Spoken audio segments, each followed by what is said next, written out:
Hello everyone, it's so good to see you.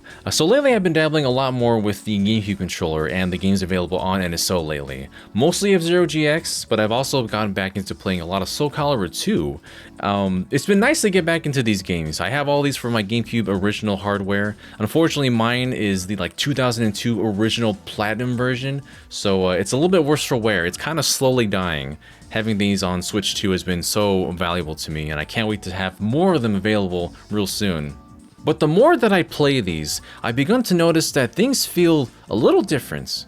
Myself and others have realized that, and unfortunately the emulation for GameCube on NSO is not as perfect as you might assume. As far as the visuals go, everything looks pretty good in its upscaling, save for some blurry UI portions.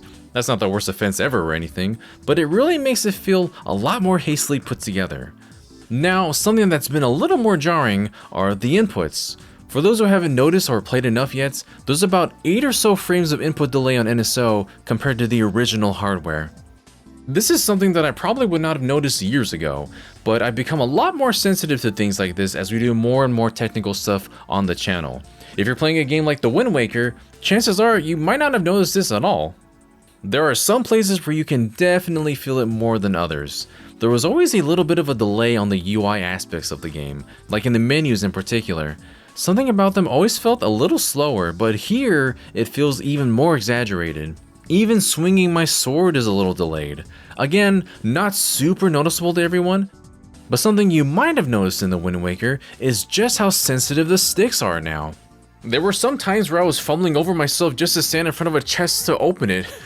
I was like, did I forget how to do basic Zelda movements? If you move the camera even a little bit, you'll likely feel just how slippery it seems now. The sensitivity of the sticks, combined with the input delay, make a bit of a jarring experience in a game like The Wind Waker. And if you're like me and you can't stop playing F-Zero GX in your spare time, you most definitely have noticed this. Perhaps arguably even more so than in Soul Calibur 2, this game requires the most precise and specific movements in the harder challenges. Earlier this year, I played a good amount of GX on my original GameCube for a couple of videos, so that feel is a lot fresher in my mind. The difference became much clearer as I went back and forth between the two. Any kind of delay or change in the intended sensitivity is going to throw off a lot of players. Just the other week, Brandon and I did a little demo of multiplayer games over NSO. For the most part, connectivity was fine enough, at least between two people, but it really felt like I was suffering playing F-Zero GX for some reason. Maybe it's the fact that I'm playing this through OBS because it was being captured in 4K resolution. See, I thought this was just my own problem, but then Brandon mentioned specifically just how sensitive the sticks felt. As if to swoop in to save the day, F-Zero GX has a stick calibration option. This showed us how sensitive the stick is from the original version to the Switch 2. This gets a little more technical, but on GameCube the dot for calibration reaches the line at about the same time the correction reads it. On Switch 2, the dot on the right reaches the edge before the control stick can reach the end of its range of motion. I know it might not appear like much here, but it makes a difference in this style of racing game. Some will go so far as to say that it is now unplayable. All of those crazy swerves and turns I had hitting the walls were because the emulation isn't as accurate as it should be. Thankfully, we can also manually adjust the dead zone as well, bringing this closer to the original sensitivity. But there's just no way to do that with the other games. So not only was I slamming into walls because the stick was super sensitive, I was fighting over 8 frames of delay with the recording software and the emulation. Definitely not the ideal way to play a game like this. Early N64 and NSO had a similar problem with input delay. This console is notorious for being difficult to emulate anything, really. From the in-game fog to games like Ocarina of Time and Majora's Mask to having freezing issues with games like Paper Mario. There was like a tree that you weren't supposed to hit or able to just crash your game. It was pretty bad. But those were, for the most part, resolved in time. I imagine as we continue into the Switch 2 lifecycle, GameCube on NSO will also, hopefully, correct these issues. If you're thinking of doing the hardest challenges in a game like F-Zero GX right now, I really think you should hold out just a little bit longer. There's not really a whole lot of people who can say they play this game casually. It becomes a hardcore commitment very quickly. I hate the fact that I adapted enough to finish all the cups on master difficulty, but the worst part was the story mode. Completing these challenges on very hard with the emulation the way it is, that's just asking for a mental breakdown. I think it might have been a mistake to do some of these on stream.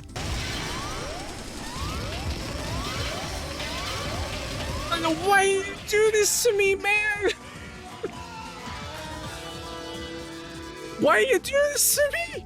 There's some that are definitely easier than others, and then there's some that just desperately need every possible frame to clear.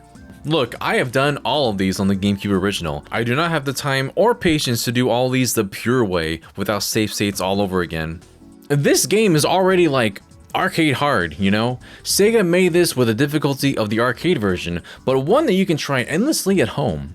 Whether or not you think that's a good thing is entirely up to your preference. I imagine most people aren't unhealthily crazy like I am. It's kind of a shame that we have this issue with games that require more precise button inputs in a racing game like F-Zero or a fighting game like Soul Calibur. The latter definitely doesn't demand as instantaneous reactions as, say, your modern 2D fighting games most of the time. Several of your commands demand that you input and chain different hits like horizontal and vertical strikes together, or hold buttons down for more powerful moves. Many characters don't use things like quarter circles and such in their movesets, for example. It is in there sometimes, but it's just not the kind of game that gives a huge emphasis on it. The way emulation is currently functioning, it can impede the enjoyment of a higher skilled player. Parrying in this game feels a lot more difficult to do than usual, so I've ended up just not doing it as much lately. I still really enjoy Weapon Master mode. It's like a mission mode where you get a whole variety of different stipulations in battle. My least favorite are still the dungeons. My god, those can take too long sometimes. It's pretty chill outside of that. But this mode, and the whole game in general, just felt a little harder than I remember. Some inputs either didn't register correctly, or the shortcuts that are automatically set to the C-stick just don't come out right. I soul charge often on accident because the stick is so sensitive to every directional inputs. I ended up just turning that off entirely. To those playing for the first time, it might not feel optimal. And to anyone playing this coming off of the original hardware, it's probably going to feel jarring to any muscle memory you might have retained. At the end of the day, there are plenty of people who aren't going to notice this. I obviously can't gauge the percentage of players who are getting noticeably hindered by it, but the frame input delay is definitely the one that's getting to me right now. 8 frames feels like the point in which it starts to become more noticeable, I feel. There's just not much we can do about it at the moment. Honestly, it's disappointing that this is happening yet again, and with games that have already proven that they're easier to emulate too.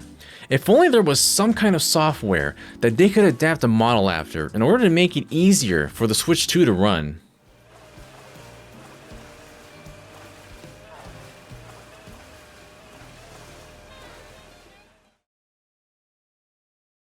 Wish I could think of one. Again, this doesn't ruin the experience, but as a whole, GameCube on NSO has some things it still needs ironed out. As of right now, Super Mario Strikers is the latest game to come to the service, and sadly, it doesn't seem like a fix was immediately implemented. Doing this video made me aware of how much delayed inputs were affecting some games, like the Wind Waker. I push the stick to move and the boy takes like half a second to start running.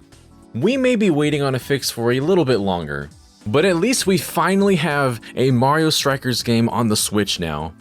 Wait, what's that? We had one already? I don't know what you're talking about.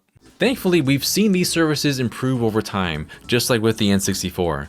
It's just disappointing to see history repeat itself yet again. There are people who feel these delays immediately for some games but not others, some who don't feel a difference at all. It's a mixed bag of impressions. But what about you? Have you been playing GameCube titles actively on your Switch too? If so, have you been feeling like your inputs just aren't registering correctly? I'd love to know down below in the comments what your experiences have been like. I pretty much just wanted to bring this up to people who might not have known, and so people can continue to be aware of this ongoing issue.